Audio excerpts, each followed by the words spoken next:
नमस्कार मित्रों। बोर्ड की परीक्षा में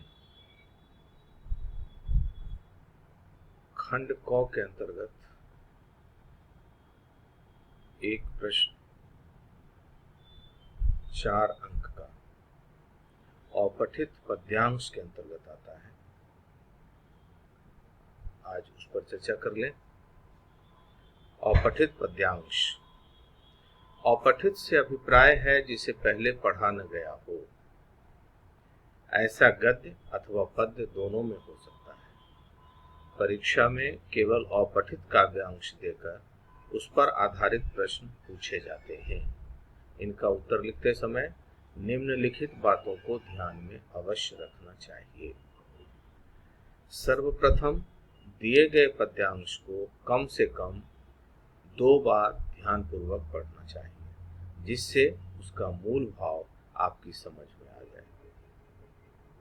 इसके पश्चात पूछे गए प्रश्नों को पढ़ना चाहिए। पूछे गए प्रश्नों के संभावित उत्तरों को रेखांकित करना चाहिए। ध्यान रखें कि प्रश्नों के उत्तर अनुच्छेद में दी हुई सामग्री पर ही आधारित हो। प्रश्नों के उत्तर अत्यंत सरल भाषा और अपने शब्दों में देना चाहिए। प्रश्नों के उत्तर सीधे, संक्षिप्त एवं सटीक होने चाहिए। उनमें अनावश्यक विस्तार, उदाहरण, अलंकार, सूक्तियों, मुहावरों का प्रयोग नहीं करना चाहिए। कभी कठिन शब्दों के अर्थ, विलोम शब्द भी पूछे जाते हैं। शब्दों के अर्थ प्रसंग के अनुकूल होने आवश्यक हैं। उचित स्थानों पर विराम चिन्हों का प्रयोग करना नहीं भूलना चाहिए। अपठित बोध में सार और भाव भी लिखने को कहा जा सकता है। क्योंकि इसमें 4 ही अंक हैं और 4 प्रश्न रहते हैं, इसलिए एक प्रश्न के लिए 1 अंक, इसलिए इसमें ज्यादा कुछ लिखने की गुंजाइश नहीं रहती है। आप सटीक उत्तर दें और पूर्ण अंक प्राप्त करें। अब जैसे हमने एक उदाहरण लिया है कि निम्नलिखित काव्यांश को पढ़कर पूछे गए प्रश्नों के उत्तर दीजिए। ये अपठित है। आप देखें कि नीड़ का निर्माण फिर, नेह का आह्वान फिर, वह उठी आंधी की नभ में, छा गया सहसा अंधेरा। धूल धूसर बादलों ने भूमि को इस भांति घेरा। रात सा दिन हो गया फिर, रात आई और काली। लग रहा था अब न होगा इस निशा का फिर सवेरा। रात के उत्पात भय से भीत जन जन भीत कण कण।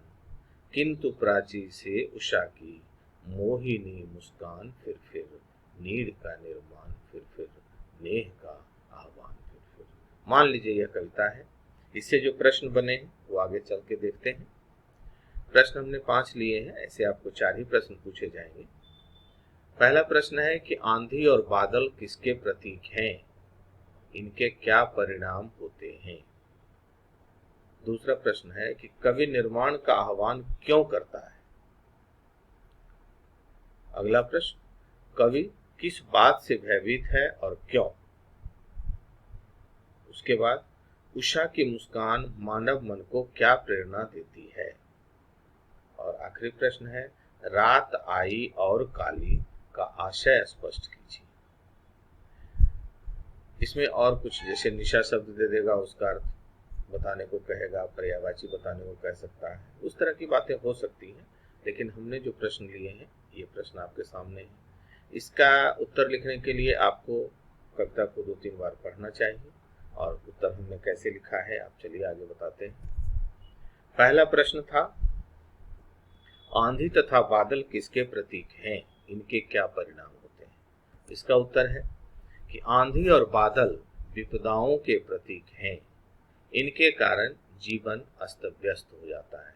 आपने देखा होगा कि आंधी जब आती है तो पेड़ उखड़ जाते हैं, बिजली के पोल घर के छत तक उड़ जाते हैं।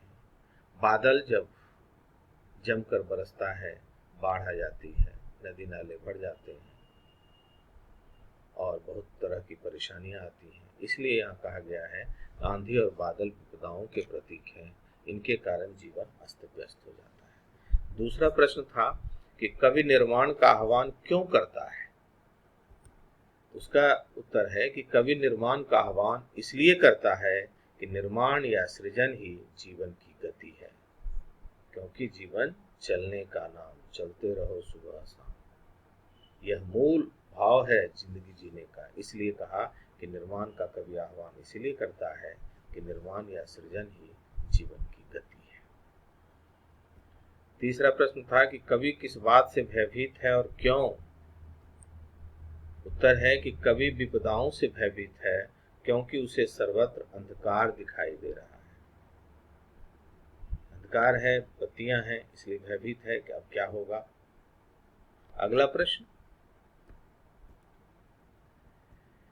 कि उषा की मुस्कान मानव मन को क्या प्रेरणा देती है। उसका उत्तर है कि उषा की मुस्कान मानव मन को प्रेरणा देती है कि अंधकार के बाद प्रकाश अवश्य है। हर अंधेरी रात के बाद एक सुहानी सुबह आती ही है, यह जिंदगी का सत्य है। इसलिए इसका उत्तर यह होना चाहिए। आखिरी प्रश्न इसमें था कि रात आई और काली का आशय स्पष्ट कीजिए। भाव बताइए, अर्थ बताइए, आप क्या समझते हैं। तो इसका उत्तर है कि रात आई और काली का आशय है मुसीबतों का और बढ़ जाना, इसलिए रात और काली हो गई। इसे रात तो काली होती ही है, रात आई और काली का आशय यही है। तो मित्रों, यह था अपठित पद्यांश का उत्तर देने का तरीका। आप 2-4 अभ्यास करेंगे, 2-4 अपठित पद्यांश को लेकर, तो मैं समझता हूँ कि आपको उसमें महारत हासिल हो जाएगा और 4 में 4 अंक आपको मिल जाएंगे, ऐसा मेरा विश्वास है। तो आज के लिए इतना ही। अगले पाठ में फिर से मिलेंगे। तब तक के लिए आप सबका बहुत बहुत धन्यवाद।